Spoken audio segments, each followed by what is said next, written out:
બનાસકાંઠા જિલ્લામાં આવ્યો ભૂકંપનો આંચકો। રિક્ટર સ્કેલ પર આ ભૂકંપની તીવ્રતા 3.8ની નોંધાઈ છે। ભૂકંપનું કેન્દ્રબિંદુ દાંતીવાડા તાલુકાનું ડેરી ગામ। દાંતીવાડા તાલુકામાં ભૂકંપના આંચકાને લઈને લોકોમાં ભય।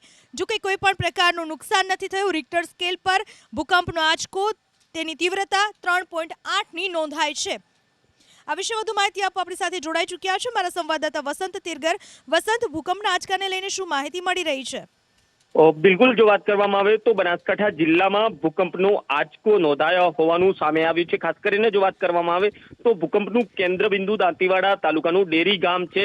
જો રિક્ટર સ્કેલ પર માપવામાં આવે તો 3.8 ની તીવ્રતાની જે ભૂકંપનો આંચકો છે તે નોંધાયો છે। ખાસ કરીને જો વાત કરવામાં આવે તો દાંતીવાડા સહિત ધાનેરાના જે ગ્રામ્ય વિસ્તારોમાં ક્યાંક આંચકાના કારણે જે લોકો ભયમાં મુકાયા હતા, ઘર છોડીને બહાર નીકળ્યા હતા। ખાસ કરીને પાલનપુરથી 34 કિલોમીટર જેવું ઉત્તર પશ્ચિમમાં આ કેન્દ્રબિંદુ નોંધાયું છે, જેને લઈને ક્યાંક લોકોમાં પણ ભય જોવા મળી રહ્યો છે। ચોક્કસથી આભાર વસંત, આપનો તમામ માહિતી બદલ।